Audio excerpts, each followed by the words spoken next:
Você entendeu o tema desta noite? Dois superpoderes e um ponto fraco. Nós vamos, nessas quartas-feiras dessa série, falar de maneira muito especial sobre um personagem incrível da Palavra de Deus. E esse personagem, em sua história, demonstra que tinha dois superpoderes, mas ele também tinha um ponto fraco. Porém, esse personagem que tinha dois superpoderes e um ponto fraco, esses poderes que ele tinha não eram dele, eram de Deus. Portanto, tanto eu quanto você podemos usufruir e ter em nossa vida também os mesmos poderes que esse personagem.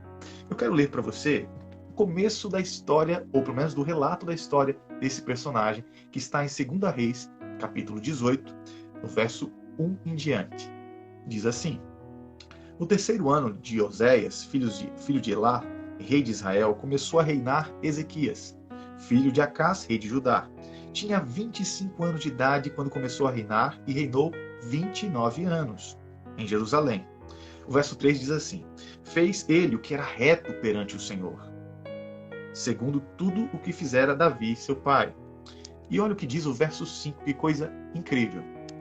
Confiou no Senhor, Deus de Israel, de maneira que depois dele não houve seu semelhante entre todos os reis de Judá, nem entre os que foram antes dele. Olha só que interessante. A palavra de Deus está dizendo que antes de Ezequias não houve ninguém como ele, e depois também não houve ninguém como ele, que houvesse reinado como ele reinou. Ezequias é um herói da história do povo de Deus, e ele tinha dois superpoderes. Nessa noite, nós vamos falar sobre o primeiro superpoder, e o nosso objetivo é entender como Ezequias ficou marcado como alguém tão especial, como alguém que antes dele, depois dele, não houve rei igual em Judá. Qual é esse poder que ele tinha e que está disponível para mim e para você, para que a gente também aplique esse poder e viva esse poder em nossa vida? Portanto, vamos ao primeiro superpoder nessa noite. No mesmo capítulo 18, diz assim, no verso 6: Porque se apegou ao Senhor, não deixou de segui-lo, e guardou os mandamentos que o Senhor ordenara a Moisés.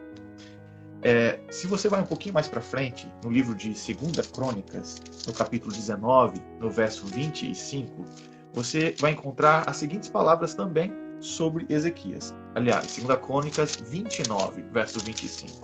Diz assim, Também estabeleceu os levitas na casa do Senhor com símbolos, alaúdes e harpas, segundo o mandado de Davi e de Gade, o vidente do rei e do profeta Natã, porque este mandado veio do Senhor por intermédio dos seus profetas.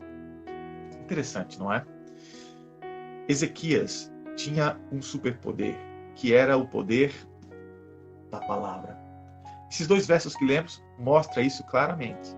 Ezequias foi diferente, foi marcante. Um jovem de apenas 25 anos teve uma jornada tão poderosa por um motivo, porque ele ouviu, seguiu, obedeceu a palavra, os mandamentos do Senhor.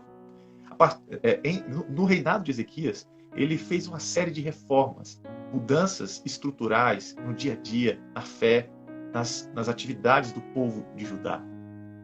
Ezequias foi poderoso e o seu tempo foi marcante. Ezequias fez tudo isso por um motivo, porque a palavra do Senhor o mandara. E é neste verso que li por último, diz que ele deu ouvido aos profetas. Os profetas falaram e Ezequias ouviu.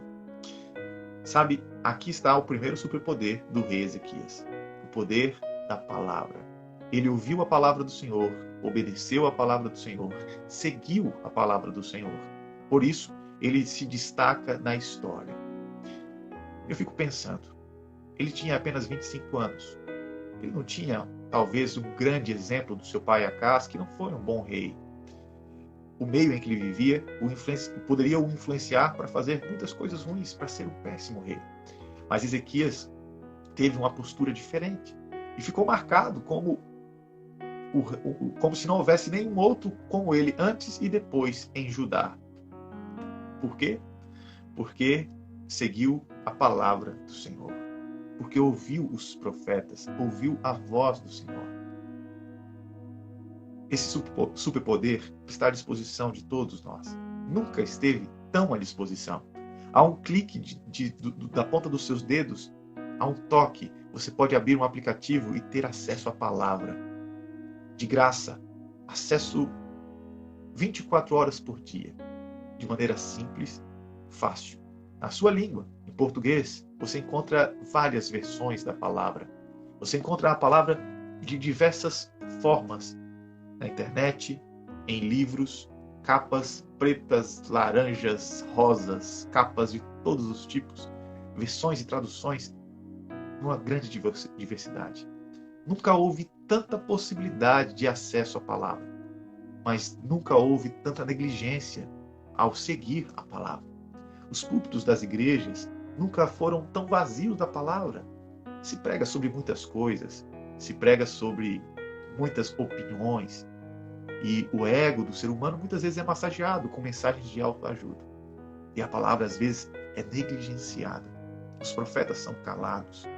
E assim como por muito tempo, em muitos momentos, o povo de Israel perseguiu e matou os seus profetas. Hoje, ao fechar a tua Bíblia, muitas vezes você está calando e, quem sabe, matando os profetas.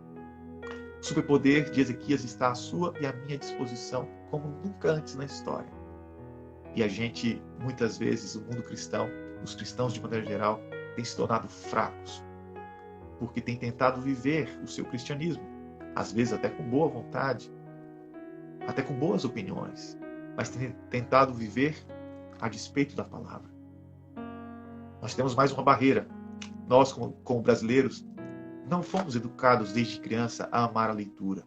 É um desafio para nós brasileiros sentar e ler. A nossa mente não foi educada, não foi treinada para isso. Nós temos uma boa parcela da nossa população que são chamados de analfabetos funcionais. São pessoas que sabem ler, mas que têm pouca ou quase nenhuma capacidade de absorver aquilo que está lendo, de entender aquilo que está lendo. Essa é uma realidade cultural do nosso tempo. O inimigo de Deus colocou tantas coisas diante dos nossos olhos, diversões, tanto conhecimento, que muitas vezes aquilo que é mais importante tem sido deixado de lado. A leitura não é, de fato, um ponto forte da gente. Mas nós precisamos fazer uma força de romper com essa cultura e ler a palavra, se encontrar com Jesus na palavra. E esse superpoder de Ezequias está disponível para nós.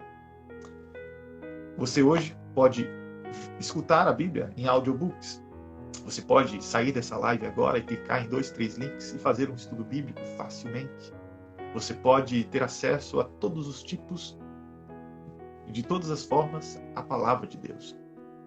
Por isso, o meu apelo para você nessa noite é: se apegue à palavra. Viva a palavra. Estude a palavra. Use a palavra. Deixe-se usar pela palavra. Deixe-se transformar pela palavra. A palavra de Deus está à sua disposição. E se Deus falar assim, que seja assim. Se Deus falar para lá ou para cá, siga o que Deus mandar. Nem para a direita e nem para a esquerda. Siga a palavra do Senhor. Não importa a minha opinião como pastor, não importa a sua opinião. O importante é o que a palavra diz. O que eu acho, o que eu penso, o que eu quero. Isso deve ser colocado em segundo lugar. O que as pessoas dizem, o que as igrejas dizem, isso deve ser colocado em segundo lugar. Em primeiro lugar, em nossa vida, devemos viver a palavra. E eu fico pensando, quando Jesus voltar e os registros do céu se fecharem, se encerrarem, haverá um livro lá no céu com o seu nome e com o meu nome, que vai contar a nossa história. E será que nesse livro poderá ser escrito nele que nunca houve alguém como você antes e depois de você? De fato, você é especial, mas o que fará você verdadeiramente poderoso, super poderoso, é o poder da palavra. Quer você usufruir desse superpoder? Espero que sim. Eu quero orar por você nesse momento. E se for o seu desejo viver o poder da palavra em sua vida, Por favor, diga isso para Jesus em oração também. Posso orar por você? Senhor Deus, querido Pai, nessa noite o Senhor nos mostrou na história do rei Ezequias que há um superpoder disponível para os teus filhos. Há um superpoder transformador que muda a mente, o caráter, o jeito de ser, muda vidas, muda destinos. É o poder da palavra do Senhor que está disponível para nós, diante dos nossos olhos, ao alcance das nossas mãos. Nessa noite, o Senhor está apelando aos teus filhos, ao teu povo, que se volte para a palavra, que busque o assim diz o Senhor, que busque na palavra soluções para os seus problemas, que busque na palavra as respostas para as suas perguntas, que busque na palavra as ideologias do céu e abandone os achismos, as opiniões próprias e abandone as ideologias desse mundo, abandone as influências da nossa cultura. Nos ajude, Senhor, a romper com essa realidade. Nos ajude pelo poder da Tua palavra a viver de maneira especial e a ter em nossa vida esse superpoder que é o poder da palavra. Eu oro por cada um dos Teus filhos que acompanha esta programação. Em nome de Jesus. Amém.